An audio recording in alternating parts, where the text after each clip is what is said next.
একবার এক senior citizen November মাসে প্রতিবারের মতো ব্যাংকে গিয়ে তার লাইফ সার্টিফিকেটটা জমা দিয়েছেন। তো কিছুদিনের মধ্যেই ব্যাংক ম্যানেজারের ফোন এসেছে।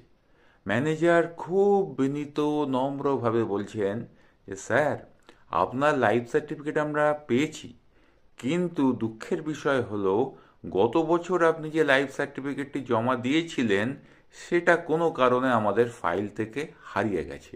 কাজেই আমরা বুঝতে পারছি না যে গত বছরেও কি আপনি বেঁচে ছিলেন। কাজেই আপনার প্রতি আমাদের অনুরোধ, আপনি অবিলম্বে এমন কোনো সাক্ষ্য প্রমাণ পেশ করুন যার থেকে আমরা নিশ্চিত হতে পারি যে গত বছরেও আপনি জীবিত ছিলেন। এই গল্পটা কিন্তু বহু পুরনো, খুব সম্ভবত তারাপদ রায়ের লেখা।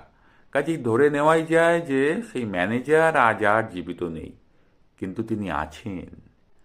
লজিক্যাল ডিসক্রিপেন্সি নামক এই ভয়াবহ বস্তুটি যাঁর মস্তিষ্ক প্রসূত, সেই মহামানবের মধ্যেই সেই ম্যানেজারের আত্মা স্বমহিমায় বিরাজ করছে।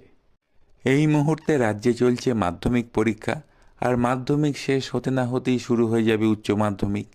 কিন্তু যাদের দক্ষ ব্যবস্থাপনার ওপর ভর করে প্রতি বছর সুষ্ঠুভাবে এই পরীক্ষাগুলো সম্পন্ন হয়, সেই শিক্ষক শিক্ষিকাদের একটা বিরাট অংশ এখন এই পরীক্ষা ব্যবস্থার বাইরে, আর তাদের অভাবে পরীক্ষা কেন্দ্রগুলোর আক্ষরিক অর্থেই নাভিশ্বাস উঠছে।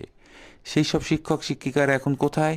তারা হয়তো কোনো এক হিয়ারিং সেন্টারে বসে ভট্টাচার্য বানানে 2002-এ কটা ওয়াই ছিল আর 2025-এ কটা ওয়াই তার জট ছাড়াতে ব্যস্ত।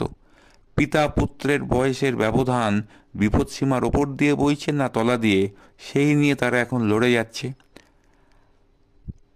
গোটা শিক্ষা ব্যবস্থাকে ইন্টেন্সিভ কেয়ার ইউনিটে পাঠিয়ে দেওয়া এই ইন্টেন্সিভ রিভিশন হয়তো একদিন শেষ হবে।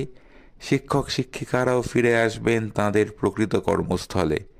কিন্তু এই লজিক্যাল ডিসক্রিপেন্সির চক্করে পাক খেতে খেতে তারা নিজেরাও সাইকোলজিক্যাল বা প্যাথোলজিক্যাল ডিসক্রিপেন্সি বা ডিসঅর্ডারের শিকার হয়ে উঠবেন না তো? হয়তো দেখা যাবে তারা হয়তো ফাইল খুলে নিজেদের ডকুমেন্টস চেক করে যাচ্ছেন এইটা বোঝার জন্যে যে আমরা কি গত কয়েকটা মাস আদৌ বেঁচেছিলাম, আদৌ কি বেঁচেছিলাম আমরা গত কয়েকটা মাস। সেই ব্যাংক ম্যানেজারের কথা একেবারে ইললজিক্যাল মনে হচ্ছে না রে তোপসে।